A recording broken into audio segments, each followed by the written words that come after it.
See. So what have you been up to since we saw you last? Um, Training my ass off and traveling and getting to rub elbows with the best in the game and moving my family to Orlando.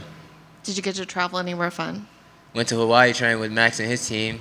Got to get some of that championship energy before he gets to go out there and handle work next week. So, camp's been amazing. I started my camp out there. I was working with his strength and conditioning coach 4 days out of the week, and his striking coach at least once a week. So, um, it was great, man. The whole team out there was a family vibe. Got that Hawaii vibe, that island vibe.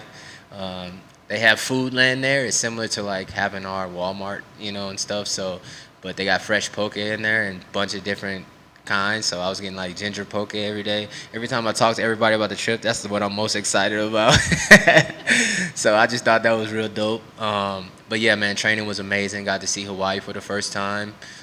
Take my girls there.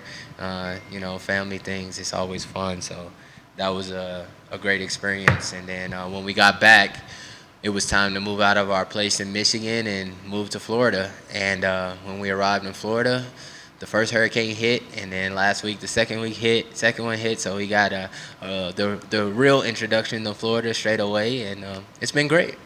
So is your house and everybody okay? Everybody's good. We're in Orlando, so it's Central Florida. Southeast got hit with tornadoes. Tampa and the West Side got hit with bad bad stuff. And Jacksonville a little bit, I think, but we were able to stay out the way. It's mostly like power out, generator on for a little while, and a lot of, well, on my street, we lost power for about half a day, and then a couple houses down from me, one of their trees ended up on the house. So some people had it difficult, but no flooding, and outside of the gas station being closed for about 3 days. It's kind of hard to work around, make sure you go to the gym and get there. But we stocked up enough beforehand and was able to get just enough gas to make it through, and with the generator and everything. So it's always adversity in every camp, right? So, but this one's more so. You worried about much bigger problems with other people than what's going on with you. As a martial artist, we're used to adversity and things like this, so it's a little easier for us to handle than normal people. And so for me, our family, we were good to go. What was the reason for the move to Florida? Was it for the gym, I'm assuming? Just my wife is Thai and Swedish, and so she loves the sun. I love the sun, and Michigan is about 7 months of overcast and cold weather. And Michigan was amazing for the last 2 3 years. My teammate who's sitting behind you all, Michael Gilmore, who also competed in the UFC, he's like family member now, and we created a great family there and team. Orlando move is about me chasing a world championship. And not to say the gym is better or anything, but it's just more access to things that I need at this point, and I still have the resource of my team and everything in Michigan as well, and my coaching staff and my basically family in Michigan. So it's great. It's a great situation for us. What was the biggest thing that you learned from Max Holloway? Um, it wasn't necessarily that I learned anything.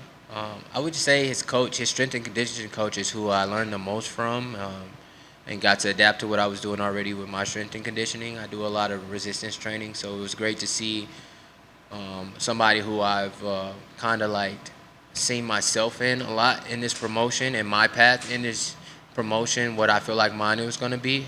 I see myself in Max from the time he's been there. I think COVID put me behind getting in the UFC for about 2 years. Me and Brandon fought in the LFA, and his next fight was for a title, and he was in the UFC, and we went to a decision in a fight that was very, very, very close. And so I was watching him from that moment on in 2018, and then 2019 I was in Thailand, and COVID hit, and then it was about 2 years before people were really getting into the UFC, right? And so I couldn't get in because I was in Thailand. I didn't have a way back at the time. There was a lot of different adversity. So I felt like my track in the UFC, I would have been here 2 years ago. So when I came back with the LFA, and I went on my title run and everything, it was just a huge like feeling like I should be here already. So being around Max is watching somebody to dial it all back, being around Max, somebody who's been in his promotion since he was 20, 21 years old, I just see a lot of what he does that I can do, that I do as well, but I can be better at. And so getting in there, just understanding what he's doing, his mindset.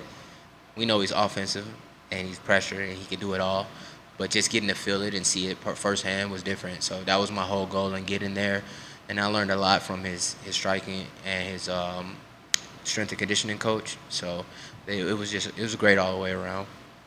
When you got the call for your opponent, learned who you were fighting, what were your first thoughts?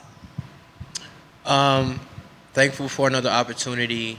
Upset it wasn't a ranked opponent, but understanding that it's my third fight on this contract. It's going to allow me to get to my next contract, and I think it's a great moment for me to show the UFC exactly what I can be in this promotion.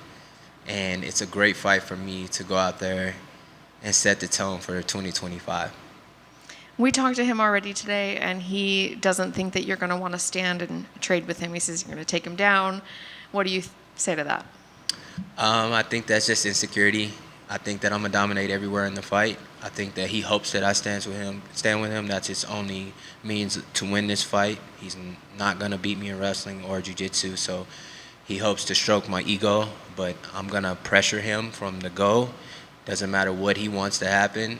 I'm gonna dominate him in every fashion of this game, and he may have a couple moments, but overall, when people see this fight and it's over with, they're gonna say Charles should be fighting for a title very soon. It's been a bit since we've seen him, and he's had some struggles getting to fights for various reasons, fights falling through or whatnot. Was there any worry that this fight might not happen just because I of this? always think that, especially with him and certain guys. You know, he has a history of knee injury or something's coming up with travel. You know, you never know with the foreign guys because things happen, and you know, I never take it personally. But I told my coach when I signed the contract, I said, I fully expect to fight anyone in this fight. This contract is for anyone. I don't know if he's gonna make the fight. I told my whole team that. I don't think he'll make the fight. It's a possibility. It's happened. So we're gonna prepare for anyone. So this is what I'm gonna do. I'm gonna go to Hawaii, really focus on my strength and conditioning, get in here with the best in the world, and then when I get back to Orlando, kind of lock in for the last 5 weeks. And when we show up to Vegas, we're gonna show everyone exactly who we are and dominate. And something a little off topic, last night Dana White mentioned that he wants to revamp the rankings, wants the media out. About damn time. I was just going to ask your reaction. So do you think the rankings even matter? I mean, did don't- they matter? The rankings matter to us, the viewers, the casuals, and the fighters for validation. For the UFC, they don't care. You got Kai Asakura coming in here with no number next to his name fighting for a title. They don't care. They want exciting fights. They want guys who can show that they'll come and they're coming to fight. Right now, that's what they're looking for. It may change, it may not, but right now you can tell what the owners and what this organization wants, what this promotion wants. I know every fight I have is exciting, bell to bell, so I'm not really too worried about what anyone wants. I know I've earned my spot in the rankings. I view myself as a top 10 guy already. It would be nice to be validated by a number. I think I should be. It's two guys sitting at 14. They're just really weird for flyweight. You got guys in there who've only fought once in 2 years. You got guys who are retired. You got guys who think they're retired or don't know if they're retired. And you got guys who've just been sitting in there since the Ultimate Fighter, you know? And I just feel like Mick is doing a great job with this weight class. And I think that he needs to continue bringing these younger guys in and letting these guys know, hey, you're not just going to be able to sit in these rankings. Yeah, I like what he had to say. I hope something changes. I don't know if it will. You know, it's a media-based ranking system, so I don't know how it'll affect it, but I think there should be more things in place that matter. Like, I'm 4-0 after this fight this year. You know, I think, you know, I should be top 10 in my mind. Only people I've lost to two guys who are going to be in the top 10, Makayev and Durden. Durden's top 10, top 5 talent, right? So, in my opinion, you know, it's just about getting fights, man, and I'm excited about dominating, being undeniable. Thank you. Yeah. You mentioned the Asakura coming over. Does it help that he just fought for a belt before he came over, or do you guys still see it like it's disrespectful that he's coming in and he's immediately getting a shot? First thing first, Kai is, I'm a martial artist. He is a good martial artist. He's great at what he does, talented. I don't give a fuck. This is the UFC, and what has our owner said from day one, our president, our guy, Dana, he said, UFC is the best promotion in the world. So for a guy to be able to come into the UFC and jump the line ahead of a Brandon Royval, an Albazi, a Kai, it's just, this guy's at 8, 9, 10, 11 that I think he could fight. And if he does well, all right, throw him in there, but I understand he's a champion. But a lot of these guys are champions. I was a 2-time champion in LFA, and LFA's had a lot of champions in the UFC. So what are we basing this off of? You know, I think that at times it doesn't make sense to me because the goalposts get moved, you know, and so like with the rankings, it's hard to understand at times. So I'm just trying to focus on the product I'm putting out, and my goal from the time I got in here was activity is longevity, and just keep showing up for the fans, showing up for myself, showing up for my team, and put a product out there as much as possible that people say, yeah, we want to see this guy and this guy's UFC championship material. Let's see what he can do. I know a lot of people have always sort of faulted the UFC at times for not sticking with the top-ranked guys fighting the guy just above. So say if they go to these new ranking systems and there's 1, 2, 3, 4, do you feel like 2 should be fighting 1, 4 should be fighting 3? Would you feel it at that point disrespectful that we still might get a ranked number 7 going in and jump in the line? I thought number 10 fighting the champion was really weird in Usyk, you know, after 2 or 3 fights, you know. I thought that was really weird, and this is even more weird to me. But like I said earlier, I think Mick Maynard has done a great job at building this weight class, and what irritates me is the fans, the casual people, and then this right here kind of validates their ideology, saying, oh, the flyweight's dying. Oh, they talking about shit when Mighty Mouse was here 8 years ago. Yep. The promotion now, the flyweights is probably pound for pound one of the best weight classes, skill for skill, bar none in this promotion. And this is the best promotion in the world. So for a guy to come in and not have any fights in this promotion and fight for a belt, it's very disrespectful to the guys in the rankings, and I'm looking at them like, what the fuck y'all doing, ranking guys? Come on, bro, what y'all doing? Like, y'all should be mad too. Like, everybody should be upset, but everybody should also be excited about this opportunity because it shows you that anything can happen, and you can get an opportunity if you keep showing up. And what you guys are showing me is that you guys not gonna show up if this guy can do that. So for me, it looks like a yellow brick road to the title for me next year. And I'm like, if a Kai can do that, if that fight falls out, I'll fight him. If something happens with the champ, I hope not. But obviously we won't be fighting for a title, but I'll be free.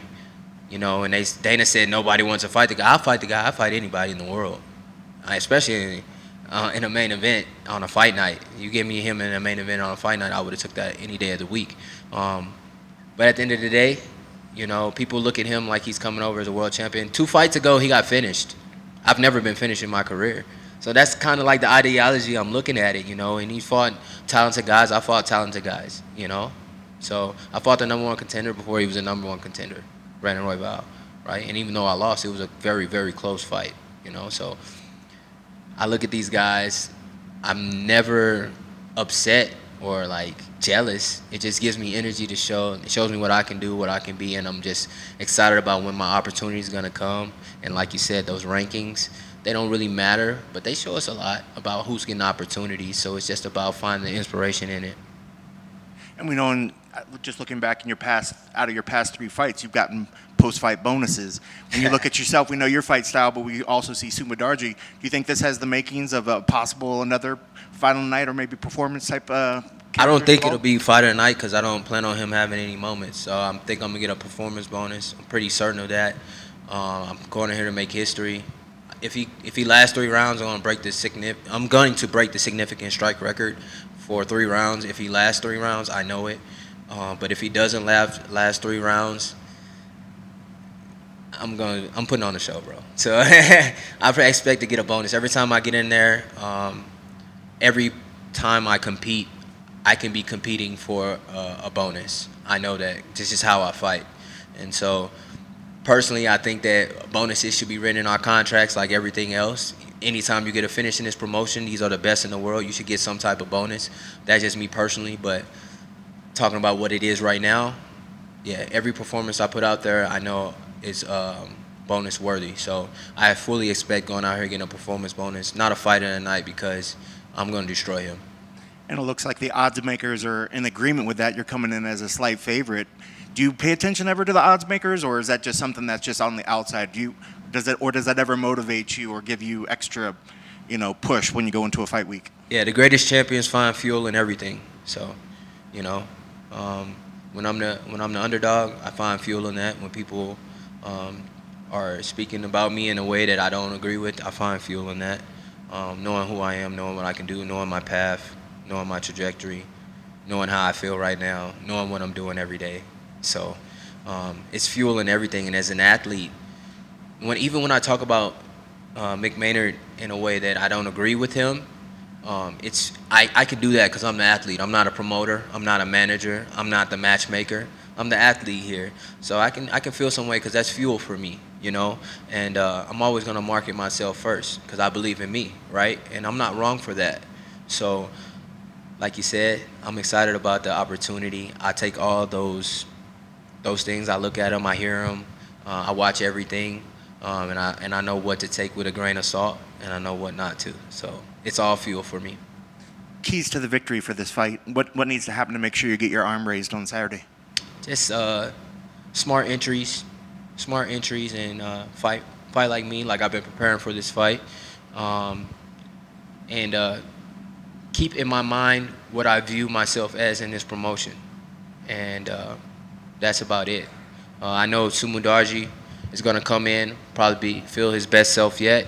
I think he's going to come in and look his best since his injury, and I think that it's going to be a tough fight just because it's the last fight on his contract. This man's fighting for his. It's probably not. I think it'll be a 3 loss in a row. And most guys that says you're out of UFC. So for him, it could be the end of his career in the UFC, and I fully expect the best version of him. So I'm not looking past him by any means. I'm just extremely confident in myself and what I've been preparing for to do on Saturday night. And last question, I just want to give you a shot. It looks like you're got the energy, you're repping your nickname, and Yeah. I was wondering what your shirt. I couldn't quite read it when you. Oh yeah, so these are my boys from St. Louis. They call it the guys. They got this 314 St. Louis, right? And then on the back you got the energy, right? Toy Story theme. Fire. Yeah, it's the Toy Story thing. And then the hat, my boy gifted me with this. It's the Josh Van fight, the knockout shot, and then it got energy on it. So I'm just, feeling good, looking good, like Prime says, and gonna perform good come Saturday. Good luck on Saturday. Thank you, brother. You all good? Thank you, guys.